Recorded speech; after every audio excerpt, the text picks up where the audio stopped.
नमस्कार। आज हम सीबीएसई बोर्ड तथा यूपी बोर्ड की परीक्षा में पूछे जाने के साथ ही साथ सभी प्रकार की प्रतियोगी परीक्षा में पूछे जाने वाला एक महत्वपूर्ण टॉपिक सूरदास जी की जीवनी के बारे में चर्चा करेंगे। तो सबसे पहले हम लोग सूरदास की जीवनी का संक्षिप्त परिचय जानेंगे। जन्म की बात करें तो सन 1478 ईस्वी में, मृत्यु सन 1583 ईस्वी में, जन्म स्थान रुनकता ग्राम, पिता का नाम रामदास सरास्वत और भाषा की बात करें तो ब्रज भाषा। अष्टछाप एवं भक्तिकाल के कवि थे और इनकी जो तीन प्रमुख रचनाएं हैं सूरसागर, साहित्य लहरी और सूर सारावली। अब इनके जीवन परिचय के बारे में हम लोग संक्षिप्त रूप से जानेंगे।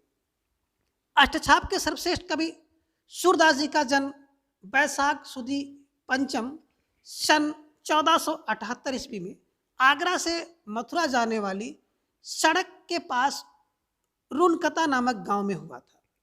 कुछ विद्वान इनका जन्म जो है दिल्ली के निकट सीही गांव में मानते हैं और सूरदास जन्मान थे या नहीं थे, इस संबंध में अनेक मत हैं। ये बचपन से ही विरक्त हो गए थे और गौ घाट में रहकर विनय के पद गाया करते थे। संजोग से एक बार बल्लभाचार्य जी गौ घाट पर रुके तो सूरदास जी ने उन्हें स्वरचित एक पद गाकर सुनाया। तो बल्लभाचार्य जी ने इनको जो है कृष्ण की लीला का गान करने का सुझाव दिया और तब से बल्लभाचार्य के शिष्य बन गए और कृष्ण की लीला का गान करने लगे।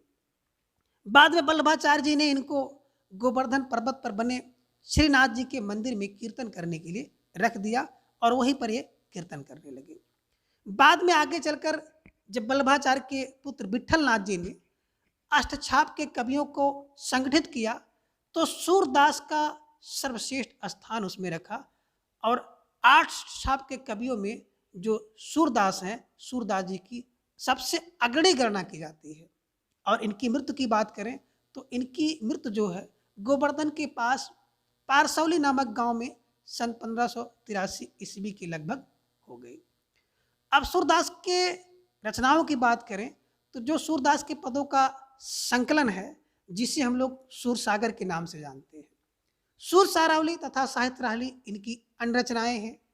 यह प्रसिद्ध है कि सूरसागर में 1.25 लाख पद हैं पर अभी तक केवल 10,000 पद ही प्राप्त हुए हैं। सूर सारावली की बात करें तो इसकी कथा वस्तु, भाव, भाषा शैली और रचना की दृष्टि से निसंदेह रूप से ये सूरदास की प्रमाणिक रचना है। इसमें 1107 छंद हैं।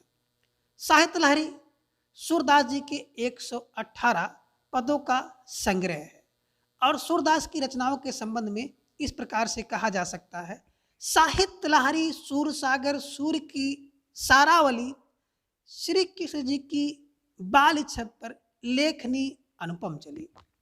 सूरदास जी ने कृष्ण की बाल लीलाओं का बड़ा ही विशद तथा मनोरम वर्णन किया है। बाल जीवन का कोई भी पक्ष ऐसा नहीं है जिस पर इस कवि ने दृष्टि ना डाली हो या इस कवि की दृष्टि ना पड़ी हो। इसलिए इनके बारे में कहा जाता है कि सूरदास जी जो हैं बासल रस का कोना कोना झांक आए। इसलिए इनका बाल वर्णन जो है विश्व साहित्य की अमर निधि बन गया है। गोपियों के प्रेम और विरह का वर्णन भी बहुत आकर्षक है। संयोग और वियोग दोनों का मर्म स्पर्शी चित्रण जो है सूरदास जी ने किया है। सूरसागर का एक प्रसंग है जो भ्रमर गीत कहलाता है। इस प्रसंग में गोपियों के जो प्रेमावेश ने ज्ञानी उद्धव को भी प्रेमी एवं भक्त बना दिया।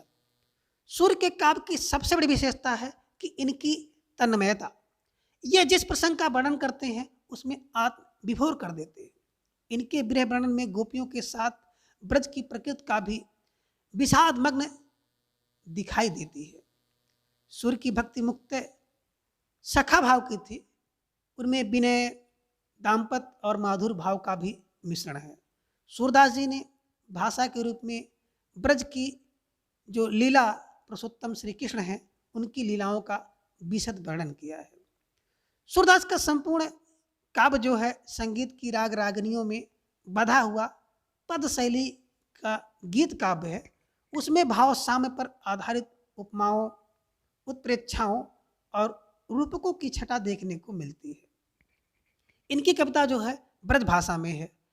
माधुर्य की प्रधानता के कारण इनकी भाषा बड़ी प्रभावोत्पादक है और व्यंग, वक्रता, वाग विदग्धता, सुर की जो भाषा है, इस इनकी भाषा की प्रमुख विशेषता है। सुर ने मुक्तक काव्य शैली को अपनाया, कथा वर्णन में वर्णनात्मक शैली का प्रयोग किया और अगर समग्रता देखा जाए तो इनकी जो शैली है वो सरस और प्रभावशाली है। तो प्यारे बच्चों, इस प्रकार से आज की इस वीडियो में हम लोगों ने सूरदास जी के बारे में संक्षिप्त रूप से जाना, जो कि सभी प्रकार की परीक्षा में बहुत महत्वपूर्ण है। तो आज की इस वीडियो में बस इतना। अगले वीडियो में फिर हम लोग किसी दूसरे कवि के बारे में चर्चा करेंगे। तब तक के लिए धन्यवाद।